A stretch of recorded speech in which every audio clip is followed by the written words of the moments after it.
na sa ako. Ako rin si Ruby. Ruby Fernandez.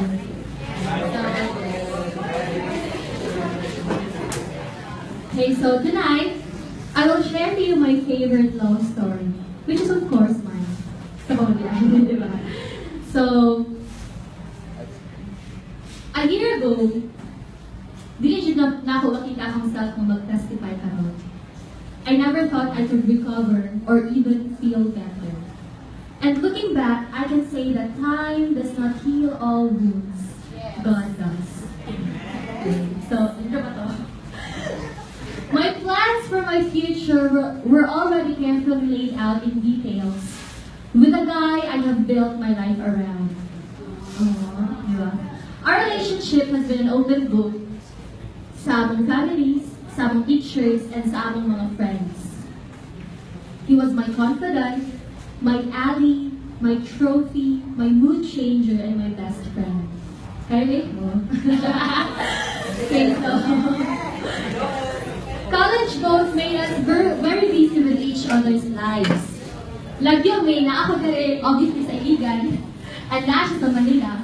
And there were times na talagsa na lang kayo yung mag-storya, and when we both tried to reach out, it felt like nagka-fade na po ang connection and dili na dyan di magkasinabot. Ka-relate mo? Okay, so, ako lang, we both became distrustful and doubtful sa actions sa matag usa. And after 3 long years of being together, nagbulag na siya for me. But although you have seen it coming, you will never be prepared for how it feels. Diba? Bisag kabalo na ka nga, eventually, di na ilabal padulong. Sakit siya siya. My pain wasn't poetic. It was composed of sleepless nights and pretending I was stable enough to continue. Hindi siya exaggerate, but na out of balance ko. I was so lost. For over 3 years, I have grown so used to the idea that naara siya. That was 3 years. It was long. It felt like losing your right limb or your right arm. I did not just lose an ally. I lost the dreams and the plans we built together, and I lost a part of me. But I think the hardest part, more than the breakup, is to know that he did not feel the same way. It was painful seeing him doing just fine without you, living his normal life, and even being in a relationship again that fast and easy. Those made me question everything I believed in about love. We lowered down akong self-esteem and self-confidence. I felt betrayed, I became bitter, and I thought, if ang inato galing a relationship na gi-investan dyan akong time, devotion, and commitment, wala dyan ko siya ni work, what makes me think na ma-work pa ang sunod na relationship?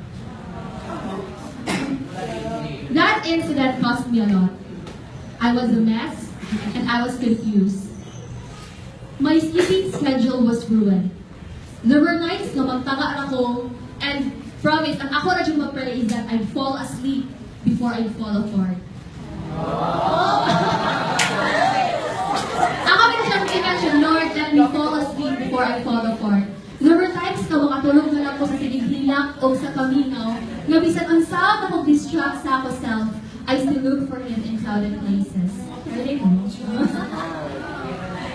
So, here's the hardest part. Pugos na kayo para sa ako akong bangon that time o mo eskwela. Dili siya joke. I'm dili na po ganahan magtuon. And I paid the consequences. So, this is the darkest hugot ever. Nagmahal, nasaktan, nabagsak, natangtang sa akong scholarship, and worse, I was forced to shift from my course. So, muna kikuli kayo niya, #Hugot moments. So, but if there is anything beautiful about being cracked apart, it is that through those cracked spots, the light came in. I met the man who had made all things new and different. Jay.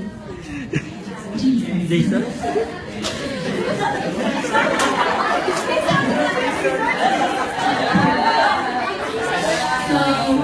So, when I became part of this beautiful family, I started to know more about His love for me and about His plans for my life. All the broken pieces I am, He gathered it and gave it back to me in all the right order. He found me and picked me up when I was shattered. He reminded me that my value isn't based on someone's incapacity to see my own worth, but that it is based on my Creator. He fixed me and made me whole again. So looking back, I realized na di man mo akong definition sa love. I fixed my sight and my plans on things which are temporary, nga nakalimot kong consult sa iyahang will. Nakalimot ko nga naa akong anday for a greater purpose. The world tells me to feel the pain. Di ba mo feel the pain until it hurts no more. But what I actually did was feed na ko siya by dwelling in the pain, writing letters. I'm a writer, so I write letters a lot and poems of heartaches, reading past conversations, and listening to breakup playlists, and victimizing myself. But when I started feeding myself with the comforting words of Jesus, I found inner peace, I found joy, and I found true love. Indeed, what you will feed is what will grow. So I remember sa una, when I'm at my pain, someone asked me, kung mabalik pa, di ba sa Asset FM o sumilid na, kung mabalik pa ni mo ang kanan, kung maando ni mo ang past, buhato ni mo. At that time, I really don't know. A part of me wants to go back and probably make things right again. But now, sure na ko sa mga answer. I won't. I won't take that painful experience back for anything in the world. Too much light has come out of my darkness, and I wouldn't trade the knowledge of Jesus for anything else. Now, I won't give an impression na sa dihang na Kristiyano na ko, dali na kayo ang tanan. It became even harder. The enemy will try his best to deceive you by giving you back the thing you had wanted all the most. Kung kailan okay ka na, saka naman si kababalik. But God is faithful to remind me that I should never, ever go back to the things that He had already rescued me from.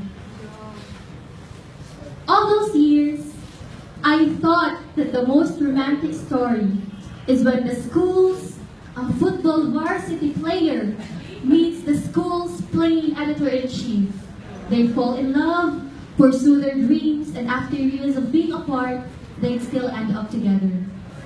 But God has something so much better in mind. It is that a broken woman like me would meet Jesus, heal, embrace her individuality, enjoy her singleness, grow spiritually, build strong friendships, and attain her personal goals before He sends someone that can help me grow as a woman of faith. And I think nothing could be more romantic and beautiful than that. So to end, my favorite love story that I have told you earlier is between me and Jesus. And I know that same is true to everyone who would come to encounter Him in their lives. He is my restorer and my healer, and if He had done such great restoration in my life, that was very great. If you could only see me a year ago, I know He can do the same to yours. So to God be all the glory.